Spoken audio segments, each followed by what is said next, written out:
မင်္ဂလာပါရှင်မြန်မာ property dealer ရဲ့အပတ်စဉ်တင်ဆက်ပေးနေကြဖြစ်တဲ့တပတ်တွင်းအချိန်မသတင်းများအစီအစဉ်ကနေပြန်လည်ကြိုဆိုလိုက်ပါရရှင်ဒီတစ်ပတ်အတွက်ပထမအဆုံးရေးချက်တင်ဆက်ပေးသွားမယ့်သတင်းကတော့ရန်ကုန်တိုင်းဒေသကြီးအတွင်းမြေကွက်စုစုပေါင်း1650ကွက်ကိုစီစစ်ရွေးချယ်ကအကျိုးခံစားဝင်ရှိသူများထံချထားပေးခဲ့တဲ့ဆိုတဲ့သတင်းပဲဖြစ်ပါတယ်ရန်ကုန်တိုင်းဒေသကြီးအတွင်းတာဝန်ထမ်းဆောင်လျက်ရှိတဲ့နိုင်ငံဝန်ထမ်းများတပ်မတော်သားများရဲတပ်ဖွဲ့ဝင်များနဲ့တာဝန်ထမ်းဆောင်စဉ်ကြာဆုံးခဲ့သူများရဲ့မိသားစုဝင်များအတွက်အိုးအိမ်နဲ့မြေနေရာချထားပေးမှုများကိုဆက်လက်ဆောင်ရွက်လျက်ရှိနေတယ်လို့သိရပါတယ်။အဆိုပါဆောင်ရွက်ချက်များနဲ့ပတ်သက်တဲ့အခြေအနေများကိုဇွန်လ16ရက်နေ့ကကျင်းပခဲ့တဲ့ရန်ကုန်တိုင်းဒေသကြီးလွှတ်တော်အစည်းအဝေးမှာတာဝန်ရှိသူများကတရားဝင်ရှင်းလင်းဖြေကြားခဲ့တာဖြစ်ပါတယ်။ထုတ်ပြန်ချက်အရရန်ကုန်တိုင်းဒေသကြီးအတွင်းမြေကွက်စုစုပေါင်း1650ကွက်ကိုစီစစ်ရွေးချယ်ကအကျိုးခံစားဝင်ရှိသူများထံချထားပေးခဲ့ကြောင်းသိရပြီးအဆိုပါအစီအစဉ်မှာတာဝန်ထမ်းဆောင်ရင်းကြာဆုံးခဲ့တဲ့တပ်မတော်သားများနဲ့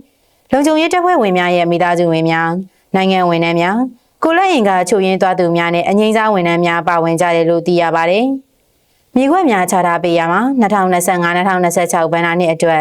သတ်မှတ်ထားတဲ့ပြည်တွင်းအခွန်ကောက်ခံနှုန်းထားများကိုအခြေခံပြီးအကျိုးကျပေးသွင်းခဲ့တယ်လို့သိရပြီးချက်ဆုံးတပ်မတော်သားများလုံခြုံရေးတပ်ဖွဲ့ဝင်များနဲ့နိုင်ငံဝန်ထမ်းများအတွက်မြေတန်းဘိုးရ10%ကိုလက်ရင်ကချုပ်ရင်းသူများအတွက်15%နဲ့နိုင်ငံဝန်ထမ်းများအငိမ့်စားဝန်ထမ်းများအတွက်20%အသီးသီးပေးသွင်းရတယ်လို့လည်းဖော်ပြထားပါတယ်။ဒါအပြင်ရွှေပြည်သာမြို့နယ်မှာရှိတဲ့တန်မိုးနဲ့အိမ်ယာစီမံကိန်းမှာကျန်ရှိနေတဲ့တိုက်ခန်း84ခန်းကိုလည်းသက်ဆိုင်ရာအရေးချင်းပြည့်မီသူများထံရောင်းချပေးခဲ့တယ်လို့သိရပါတယ်။နောက်တစ်ပုဒ်အနေနဲ့ရန်ကုန် Smart City စီမံကိန်းတိုးတက်မှုအစီအများကို Star Rating System ဖြင့်ပြည်သူများထံပွင့်လင်းမြင်သာစွာထုတ်ပြန်ပေးရန်အဆိုတင်သွင်းနေဆိုတဲ့သတင်းဖြစ်ပါတယ်။ရန်ကုန်မြို့အား Smart City စီမံကိန်းအဖြစ်အကောင့်ထဲပေါ်ဆောင်ရွက်ရမှာကဏ္ဍအလိုက်တိုးတက်မှုအစဉ် Star Rating System စနစ်သတ်မှတ်ပြီးပြည်သူလူထုထံပွင့်လင်းမြင်သာစွာထုတ်ပြန်ပေးနိုင်ရဲ့အတွက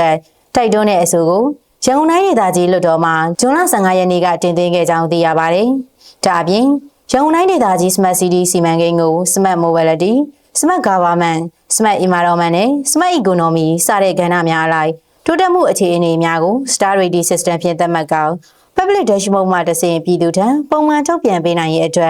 ်တိုင်းဒေသကြီးအစိုးရအဖွဲ့မှအလေးထားဆောင်ရွက်ပေးရန်တိုက်တွန်းခဲ့တယ်လို့လည်းသိရပါတယ်။အဆိုတင်သွင်းရမှာ Star Rating System နဲ့ပတ်သက်ပြီးကျဲ9လုံးကိုစံပြအစဉ်ကျဲ4လုံးကိုကောင်းမွန်အစဉ်ကျဲ3လုံးကိုအလဲအလက်အစဉ်ကျဲ2လုံးကိုလိုအပ်ချက်ရှိတဲ့အစဉ်နဲ့ကျဲ1လုံးကိုစိုးရိမ်ရအစဉ်အဖြစ်သတ်မှတ်ထားကြောင်းရှင်းလင်းပြောကြားခဲ့တယ်လို့လည်းသိရပါတယ်။နောက်ထပ်တစ်ပုဒ်အနေနဲ့ရန်ကုန်တိုင်းအတွင်းပြန်လည်သိမ်းဆည်းထားတဲ့မြေလူမြေလက်နဲ့မြေရိုင်းများကိုစိုက်ပျိုးမွေးမြူရေးလုပ်ကိုင်ခွင့်အလျှောက်ထားနိုင်တယ်ဆိုတဲ့သတင်းဖြစ်ပါတယ်။ရန်ကုန်တိုင်းဒေသကြီးအတွင်းပြန်လည်သိမ်းဆည်းထားတဲ့မြေလူမြေလက်နဲ့မြေရိုင်းမြေများကိုစိုက်ပျိုးရေးနဲ့မွေးမြူရေးလုပ်ငန်းများဆောင်ရွက်လိုသူများအနေဖြင့်တရားဝင်လျှောက်ထားပြီးလုပ်ကိုင်ခွင့်ရယူနိုင်တယ်လို့စိုက်ပျိုးရေးမွေးမြူရေးနဲ့ဆယ်များဝင်ကြီးဒေါက်တာထူးမောင်ကပြောကြားခဲ့ပါတယ်။ဝင်ကြီးဒေါက်တာထူးမောင်ရဲ့ပြောကြားချက်အရမြေလူမြေလက်နဲ့မြေရိုင်းများစီမံခန့်ခွဲရေးဗဟိုကော်မတီရဲ့ညွှန်ကြားချက်များနဲ့အညီသတ်မှတ်စည်းကမ်းချက်များကိုလိုက်နာဆောင်ရွက်ခြင်းမရှိတဲ့မြေများကိုပြန်လည်သိမ်းဆည်းလျက်ရှိပြီး၎င်းအနက်ရန်ကုန်တိုင်းဒေသကြီးအတွင်းတောင်သူ18ဦးထံမှ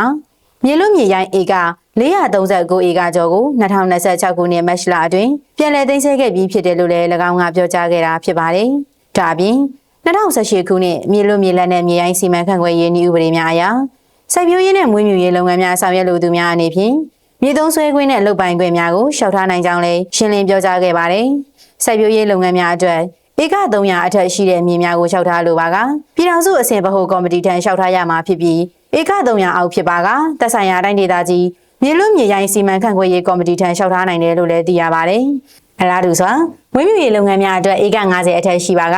ဗဟိုကော်မတီထံလျှောက်ထားရမှာဖြစ်ပြီးဧက50အောက်ဖြစ်ပါက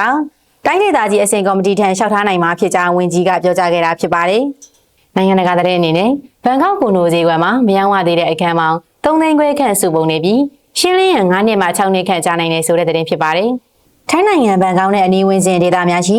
ကွန်ဒိုဈေးကွက်များမှာမယောင်းဝသေးတဲ့ကွန်ဒိုအခန်းပေါင်း3သိန်းခွဲခန့်စုပုံနေပြီး၎င်းလက်ကျန်အခန်းများကိုရောင်းချကုန်ဆုံးရန်9နှစ်မှ6နှစ်ခန့်ကြာမြင့်နိုင်တယ်လို့ Night Front Thailand ကထုတ်ပြန်ခဲ့ပါတယ်။2026ခုနှစ်ပထမ3လပတ်အတွင်းကွန်ဒိုအသစ်6184ခန်းဖွင့်လှစ်ရောင်းချခဲ့ပေမဲ့စီးပွားရေးချက်ချကြတဲ့ CBD area တွေမှာတော့စီမံကိန်းအသစ်များပေါ်ဆောင်နိုင်ခြင်းမရှိဘူးလို့လည်းသိရပါတယ်။ဖွံ့ဖြိုးရေးလုပ်ငန်းရှင်များအနေနဲ့ကုန်ကျစရိတ်မြင့်မားတဲ့မြို့လေကောင် area များထက်ဝယ်ယူသူပုံမများပြားနိုင်တဲ့ဒေသများနဲ့လူအများလက်လန်းမီနိုင်တဲ့ဈေးနှုန်းအုပ်စုများကိုပုံမအာရုံစိုက်လာတယ်လို့လည်းတွေ့ရပါတယ်။ဒါအပြင်ကွန်ဒိုအသစ်များရဲ့ကြိုတင်ပုတ်ကင်းနှုန်းမှာ24.3%သာရှိခဲ့ပြီး ရခင်3လပတ်နဲ့နိုင်ရှင်မှာကတိတိတသာကျဆင်းသွားခဲ့တာဖြစ်ပြီးဒီဖြစ်စဉ်ဟာဆိုရင်အိမ်ရလိုအပ်ချက်ရုံနဲ့သွားတာမဟုတ်ပဲစီးပွားရေးအခြေအနေကြောင့်ဝယ်ယူသူများကဆုံးဖြတ်ချက်ချတဲ့နေရာမှာပုံမိုသတိထားလာခြင်းဈေးနှုန်းနဲ့တန်ဖိုးကိုပုံမနိုင်ရှင်လာခြင်းတို့ကြောင့်ဖြစ်တယ်လို့လည်းသိရပါတယ်။တစ်ဖက်မှာကိုလိုပိုင်ဆိုင်မှုလွှဲပြောင်းမှုများမှာရခိုင်နှစ်ထက်12.9%တိုးတက်ခဲ့တော့လေ၎င်းတိုးတက်မှုကအစိုးရရဲ့အိမ်ယာချင်းငွေစီမင်းများဖြည့်လျှော့ပေးခြင်းနဲ့အခွန်အခလျှော့ချပေးခြင်းတို့ကြောင့်ဖြစ်ပြီးဈေးကွက်အပြည့်အဝပြန်လည်ကောင်းမွန်လာပြီဟုမဆိုနိုင်သေးကြောင်း Night Friend ကသုံးသပ်ထားပါတယ်။လက်ရှိမှာဝယ်ယူသူများဟာဆိုရင်ဈေးနှုန်းလျှော့ဈေး promotion နဲ့ငွေပေးချေမှုစီကံများကိုပုံမရွေးချယ်ခွင့်ရရှိလာကြတာလို့ဆိုပါတယ်။ Night Friend ရဲ့အမြင်အရထိုင်းနိုင်ငံဈေးကွက်ဟာရင်းနှီးမြှုပ်နှံမှုအခြေပြုဈေးကွက်မှာအမှန်တကယ်နေထိုင်ရန်လိုအပ်ချက်ကိုအခြေခံတဲ့ဈေးကွက်သို့ပြောင်းလဲနေတာဖြစ်ပြီးအနာဂတ်မှာအောင်မြင်မဲ့ဖွံ့ဖြိုးရေးလုပ်ငန်းများမှာစီမံကိန်းအများဆုံးဖွင့်လှစ်နိုင်သူများမဟုတ်ပဲ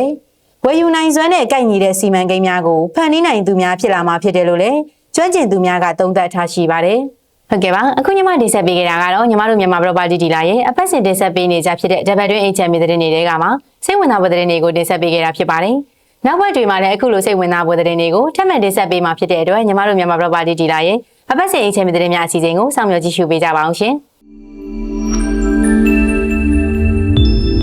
မြန်မာအိမ်ချမ်းမြေအတွက် MBD News